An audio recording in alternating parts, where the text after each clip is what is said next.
He's a sweet little boy. That's what boys do. What next, Mumsy? We need to talk about whooping Kevin's ass is what we need to do. I know that's what I'm thinking too. Like, and talk about Kevin. You need to beat the shit out of him. Ain't no talking need to be in there. You need a foot up his ass is what you need. He's one of those kids that, like, I don't know.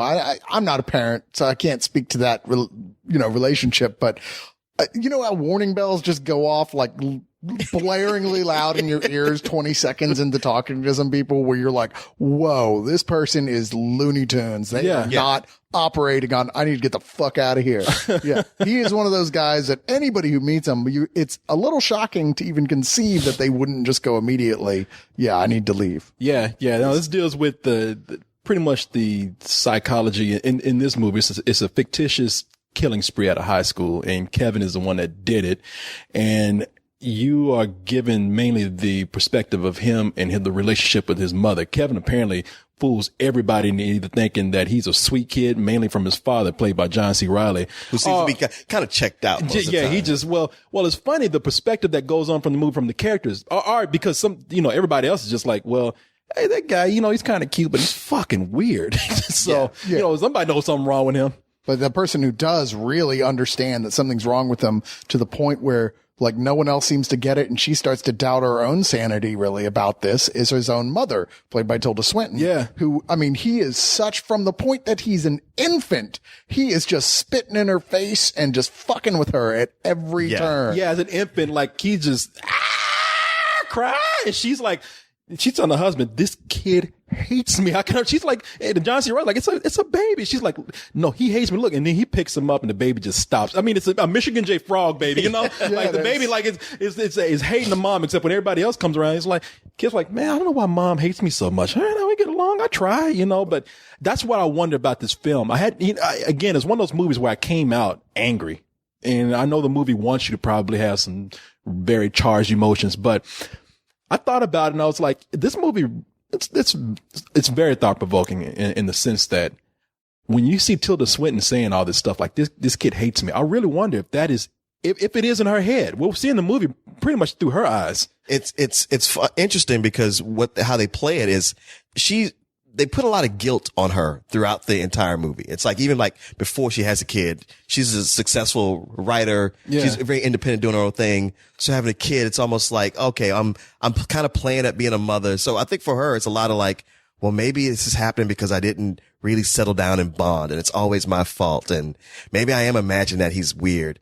And then later, after, I like how throughout the movie, you see people, like, I guess in her post life after this, they are treating her like shit. People just come up out of nowhere in the town. Yeah. And you're just like, what the fuck is wrong with these people? Well, that's the mystery of the film, as you're wondering as it goes along. I mean, we know from the beginning that her son is in jail. We know that he committed some kind of atrocity. We just don't know precisely what it is that happened. And we know that, because it's flashing back and forth the whole time, we know that everybody in her town can't stand her and that she lives alone. Right. Yeah. And we know that in the past, she had not only a son, but a little daughter as well, and John C. Reilly. So as it slowly comes together, the film has you, like, wondering yourself about her own sanity and wondering, wow, maybe she's the one who committed these atrocities, and that, like, or with the son, and she got off. I mean, you just don't know until the very end, really, how it plays out and whether or not you yourself as an audience member should hate her as well. And Cyrus, let me just say something real quick, because I know we're going to have that one kid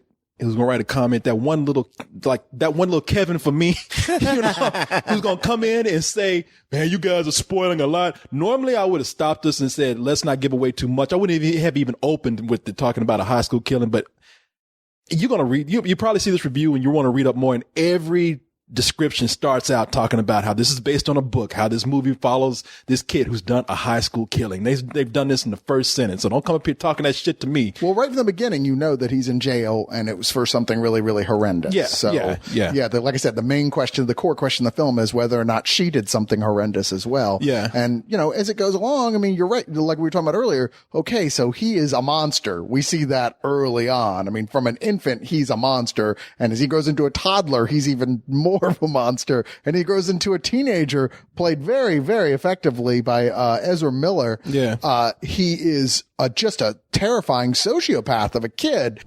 I was concerned that you might be feeling responsible. Why's that? Because you were supposed to be looking after her. We just don't want you to blame yourself. No, I don't. I mean, I never said I did. She's gonna need a glass eye, Kevin. So we would appreciate you looking out for her and any name calling. You don't really remember being a kid much, do you, Dad? Celia's just gonna have to suck it up. Yeah. When John C. Reilly teaches him how to, like, finally he shows interest in something, he teaches him how to use a bow and arrow, and he's Yeah, really you're going good like, at it. don't do that. Stop it. Terrible fucking idea. Oh, that's what makes your eyes glow when we start playing with dangerous shit. But it's like he is so good at manipulating everyone around him, including Tilda Swinton, who, like, yeah, he said he fucks with her openly, but then he'll go and like, oh, I'm so sorry, I don't know what's wrong with me, just to like put her in a position where she starts to trust him a little bit, and then yanks the rug out again. Yeah, no, this kid he's Damien from The Omen. This kid, You know what? I kind of felt like He's the Antichrist. If this ends where it turns out he was possessed, I totally buy it. You would have gone, all right, that makes about, that fits too. In fact, the reason why Tilda Swinton and John C. Reilly has him is because the devil said, I don't want this motherfucker, okay? Yeah, seriously. He's getting on my nerves. Y'all take him, all right? And the actor, He said hell keeps going to the devil. Hey, what's that on your chest? Oh, hit him in the chin.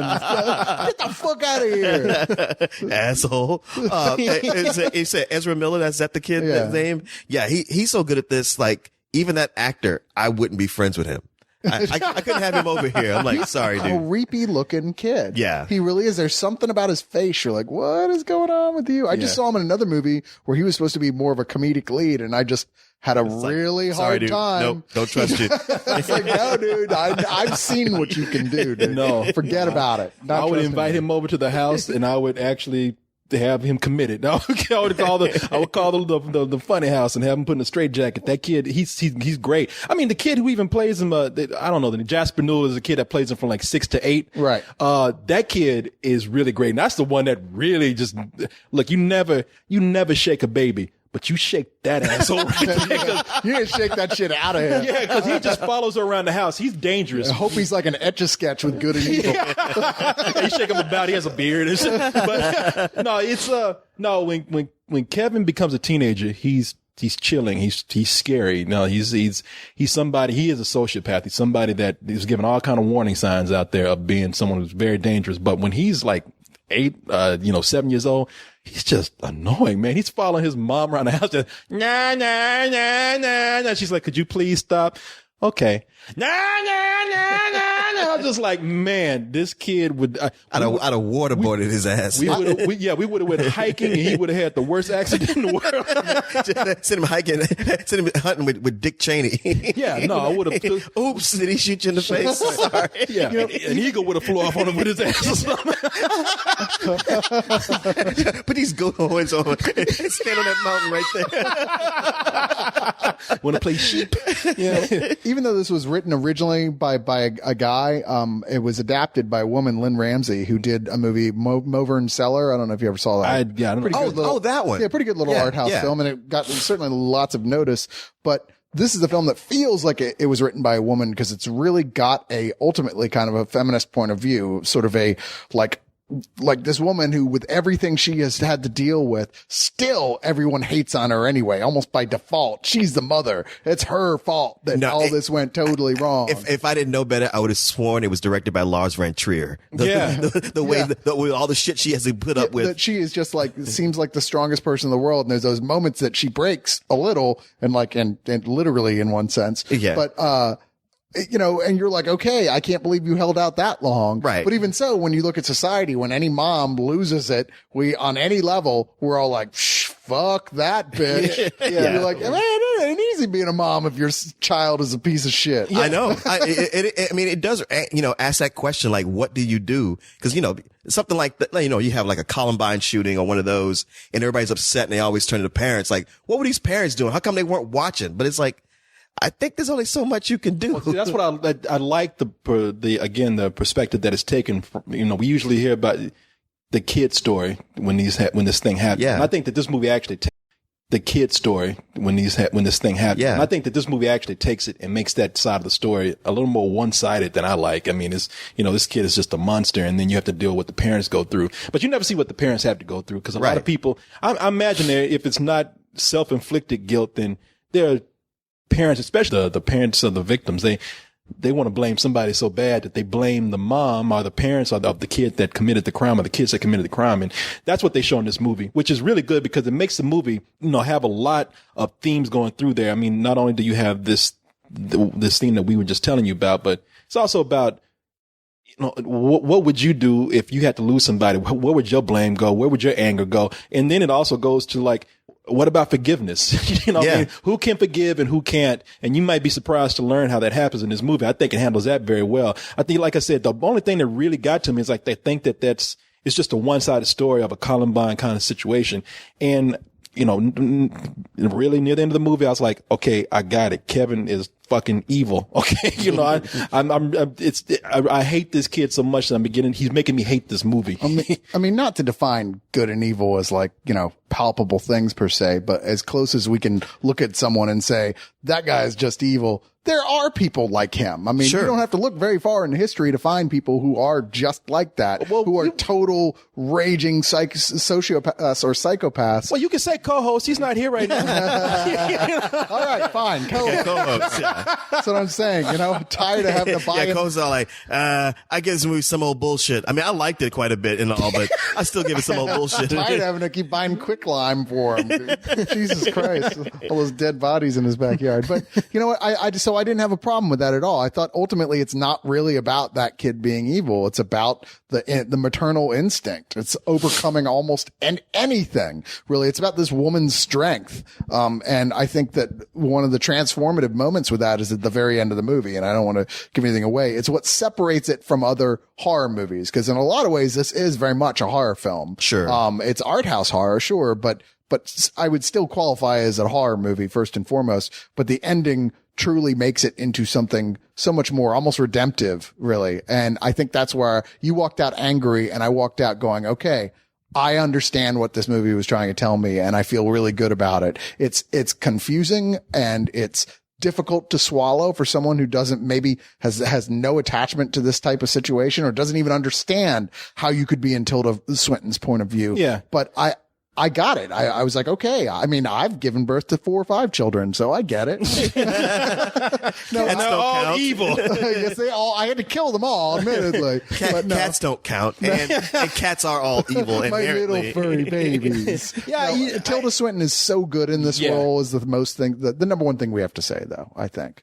What? That Tilda Swinton. Oh no! Oh yeah! No. She deserves all the accolades she's been given. I mean, there's been some other female performances of last year that I like better, but hers is right up there. Yeah. So I don't begrudge any of her nominations. No, she's the one that made the movie for me. Actually, I was like, if I wasn't so fascinated by her, I probably would have liked this movie even less.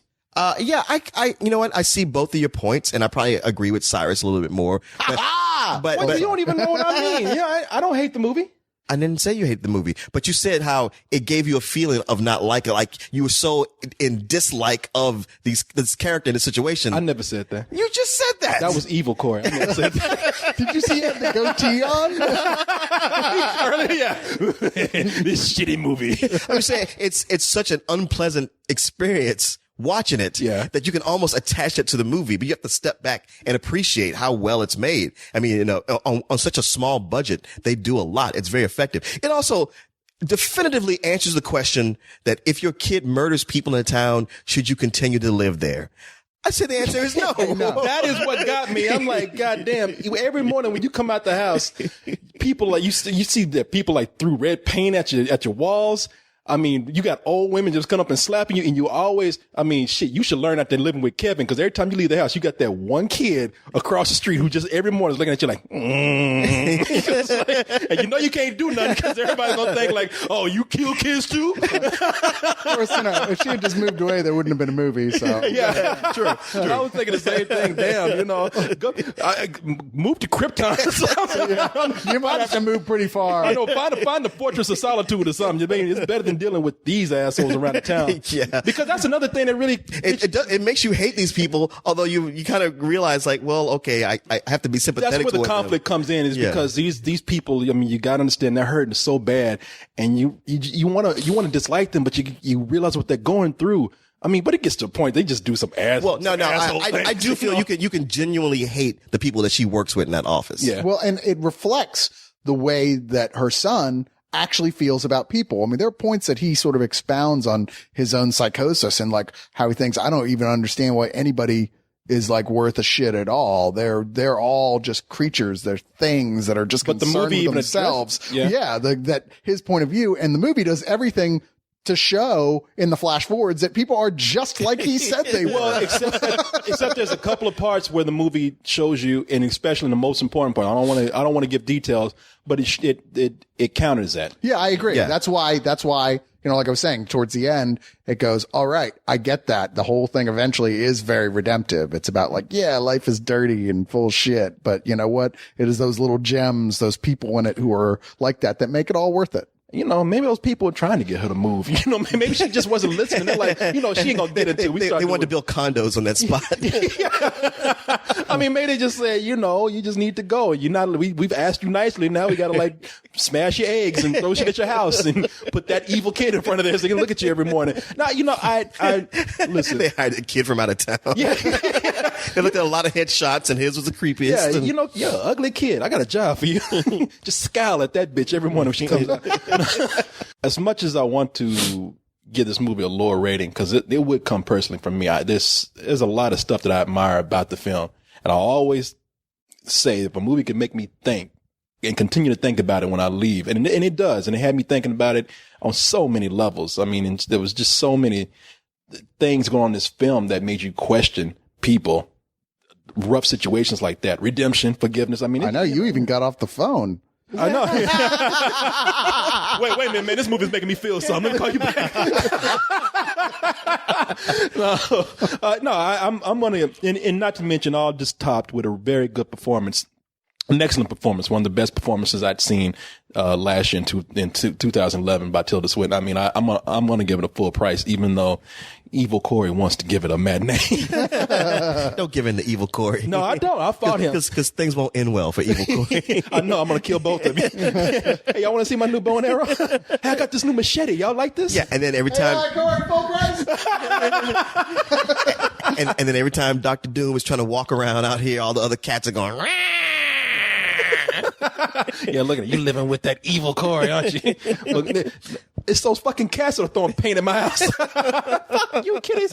Go. What would you give it, man? I'm right there with you on everything you said. I mean, no reason to repeat it all, but it is such a well-made movie. It's unpleasant to watch. And I have to give it props for being that and being something that I saw months ago and still, you know, think about. Yeah. And it still has an impact on me. Yeah, it's a full price. Yeah, it's funny. You guys keep saying unpleasant to watch, and you're not wrong, but it's important to qualify that statement because, like, we just reviewed The Vow. We said, yeah, the whole middle is unpleasant to watch. That just fucking sucked. That's all there is to it. It's just not pleasant, and there's nothing past that. Here, it's challenging, and Yes. that's why it's unpleasant. It's asking a lot of very uncomfortable and big questions, and you find yourself wondering, how is this going to play out? And it does ultimately all depend on the ending. I mean, this film could have gone horribly wrong if they had not stuck the landing like they did. You know what? You're right, because while I was watching it, a part of what was unpleasant was me expecting him to not stick the landing. I was expecting it to just kind of peter out like so many other movies where I'm like, okay, how's it going to finish? I bet it won't even have an end. It'll just trail off. Right. And no, it does have a powerful ending that makes the whole thing tie together. It does. And yet I still think with some people, at least, it's going to be divisive. It makes me sad. There are a lot of people who don't want to be challenged by cinema in this really emotional, this very dark way. And that's, you know, there's cinema for everybody. And if that doesn't sound like your sort of thing, like you're the kind of guy who thought A Clockwork Orange was terrible and had trouble watching it, you probably don't want to watch this either. But I give it a full price. I think it's one of the most remarkable films come out this year. We didn't even mention the cinematography, which is just gorgeous. I mean, there's so many moments I was like, wow, I've never even seen anybody try and set up a shot like that before. I didn't like the cinematography too Oh, much. shush. I don't say I didn't like it. I just I thought don't that remember being impressed by it. Yeah, I just remember there were certain parts. That's why I didn't like about the movie either. There were certain parts where I felt like the cinematography was trying too hard to be artful by just sticking on certain things too long. That's just me though. Oh, it really worked for me. I give this a very strong, high, full price. Strong, high, big, full, towards the top end. Double. Big, juicy, full price. You know, I really do. Towards the top end. Double. Big, juicy, full price. You know, I really do love John C. Reilly in the movie too. Well, maybe I love him as an actor more than I probably loved him in this movie because he was not in it that much except to enable Kevin's evilness. But John C. Reilly is one of those guys where, you know, he's done a lot of comedy, but this is one of his more serious movies. He doesn't do anything in here for laughs at all. Well, it's funny. His character is not, it reminded me of his character in, what was that? Not Hunger. Carnage? Carnage, thank you. Why am I saying Hunger? Which we saw almost like immediately right after that, where he is that father, like, yeah, I'm the dad, but you know, I'm kind of like letting everybody do their thing. Yeah. Everyone else is so intense and they have they're on edge the whole time. And he's the guy's like, whatever, why don't y'all just chill out and relax? And he's the guy he's like, I take life at face value. And it's irritating because he never sees anything how it really is. Yes. Well, actually, now you bring it up. I mean, it's not enough for me to knock a point off, but it was hard for me to believe him and his character and Tilda Swinton being together and being married. They were just so different. It didn't seem like there was anything really compatible between the two. We never saw a point when they were married and they didn't have the kid that was driving them crazy, though. You know, we never saw that side of their relationship. So I believe perhaps there was a time that, like, maybe she was always kind of intense, but he was the guy who brought out the fun side of her. Yeah. But he seemed so lackadaisical. Yeah, where he she was did. a type A personality. And I just didn't like it when he was sitting up there. Oh, Kevin's a good kid. And Kevin was behind him with devil horns. Fuck you, mom. Fuck you. You know, no. Just hovering in the air behind him, levitating and eyes rolled back, his tongue's forked out like Gene Simmons. And I don't even know how he wouldn't see that they would have an evil kid. I mean, look at Tilda Swinton. If your mom was Tilda Swinton, would you think she looks like a fucking witch? I ain't never seen her look like anything but that. Well, yeah, I mean, you know, look at Narnia. That's what I'm talking about. I want you to tell me